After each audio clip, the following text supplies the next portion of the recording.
Los sonidos de la realidad. Son los audios de la mañana.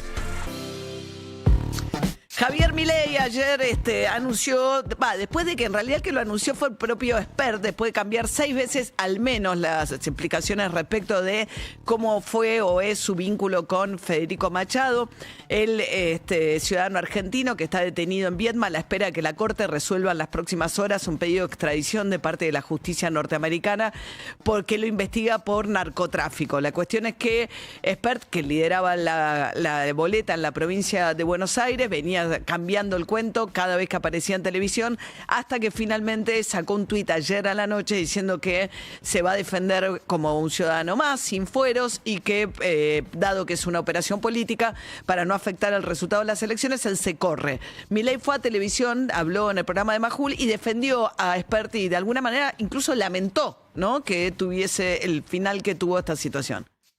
Spert ha decidido apartarse del proceso electoral. Menos mal. Con todo respeto, a ver, menos mal. Bueno, digamos, eso es... Pues si no lo ponía en la situación usted, pedírselo.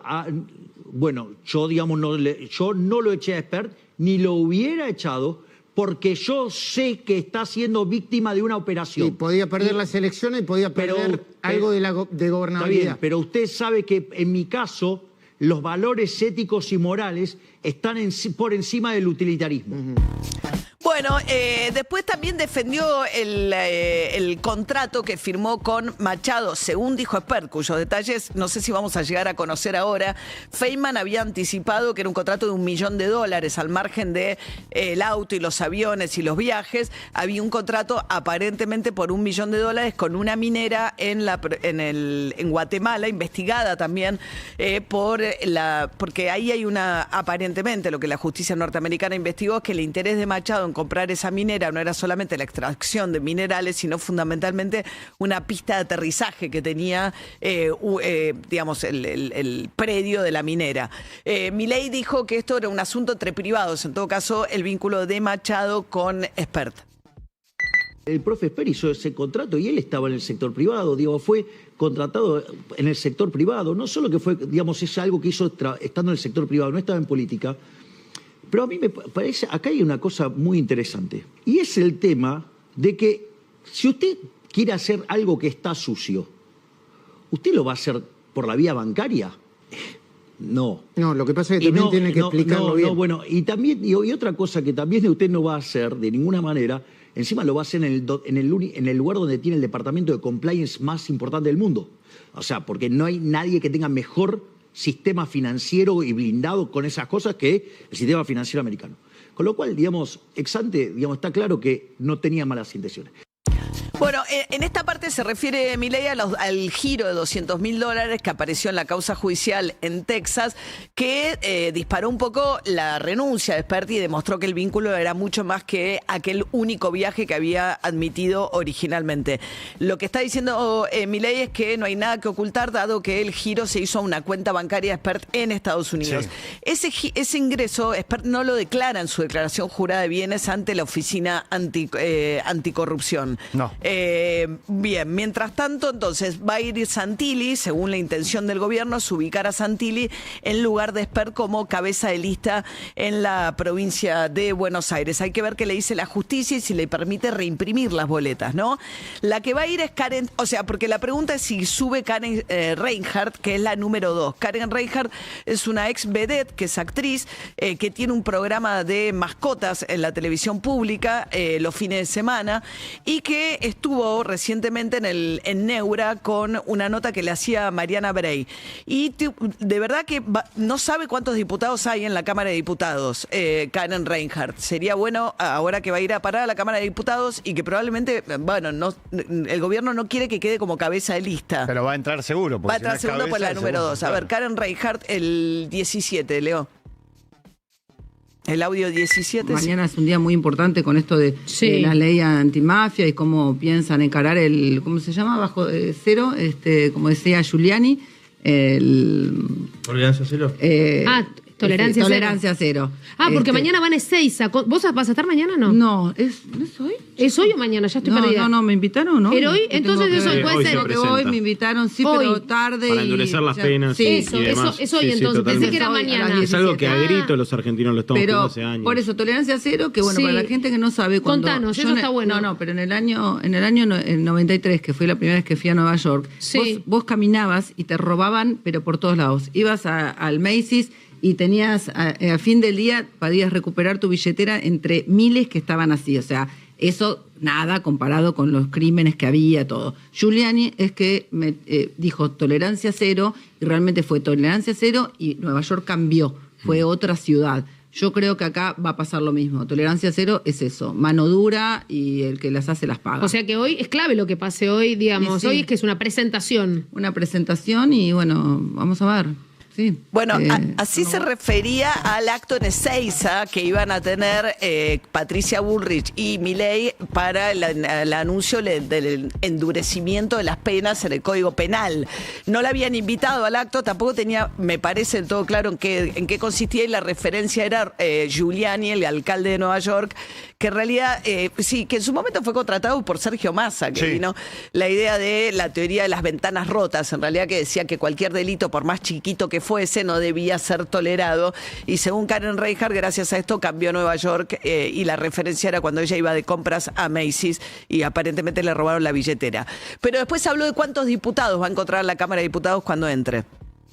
Siempre nos estamos quejando que está la misma gente. Siempre nos quejamos, Sí. yo soy una, ¿no? Que digo, otra vez este tipo, pero Mayan, ¿cómo se llama?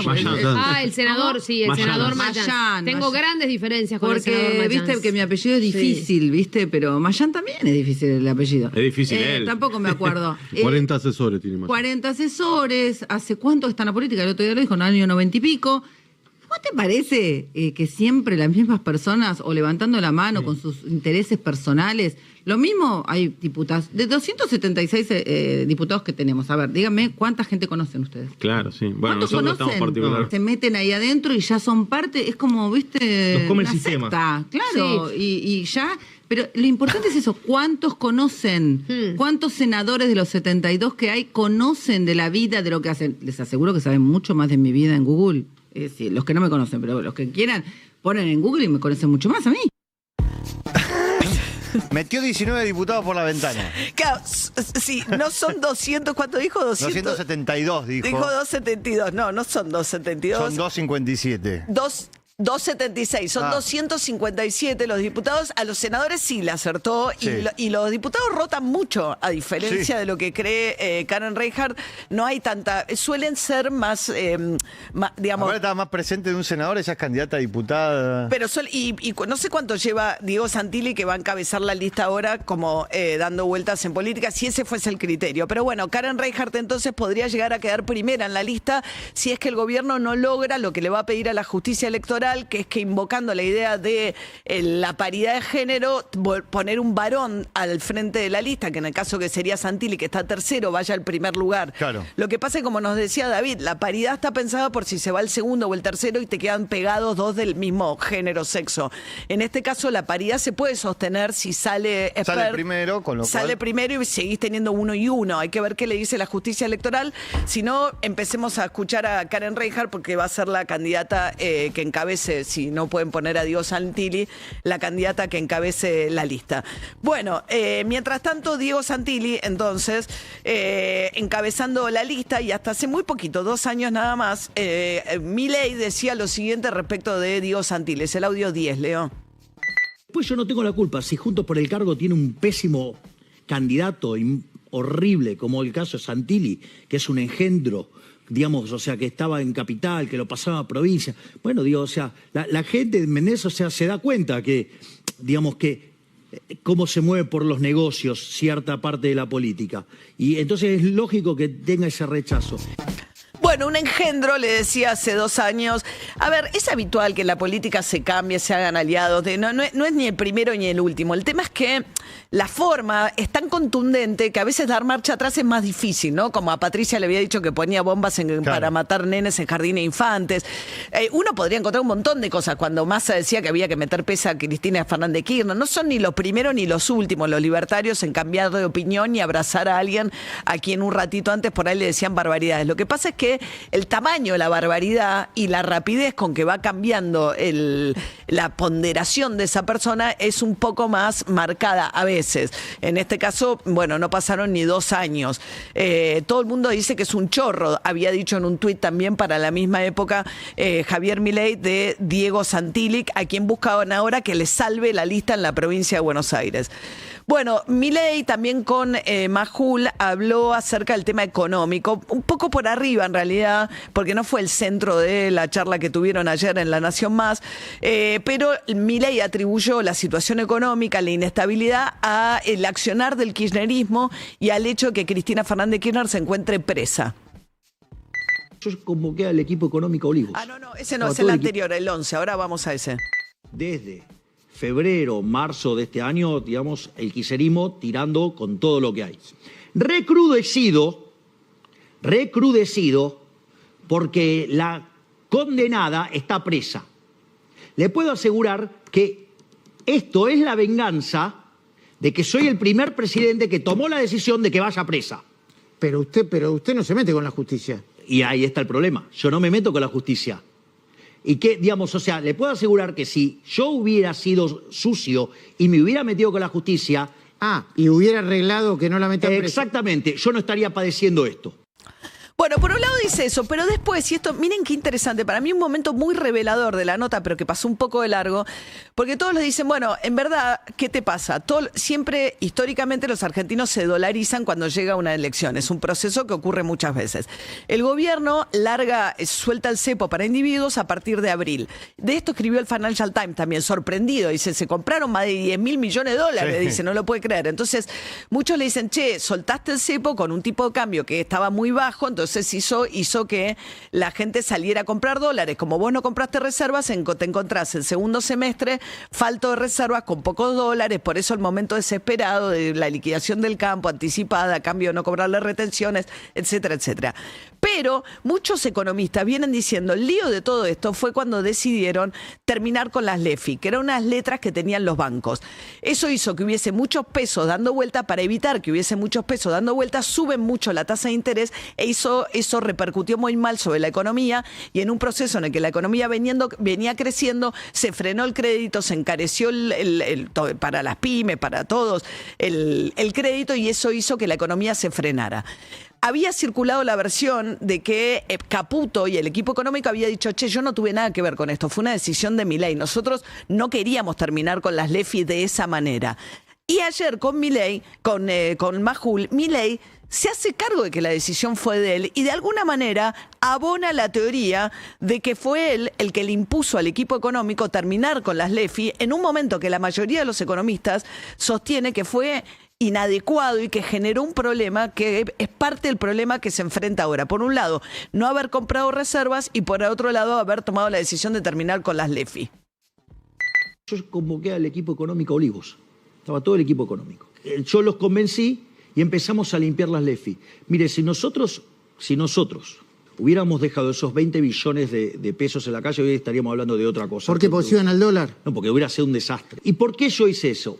Porque yo le dije a Toto, todo el mal que puedan hacer, lo van a hacer. Y de hecho... Eso generó un impacto en las tasas, enfrió la economía. Eso lo que generó... de acuerdo. Eso lo que generó es que el Congreso empezó a actuar en modo destituyente, empezó a interferir con el trabajo del Ejecutivo.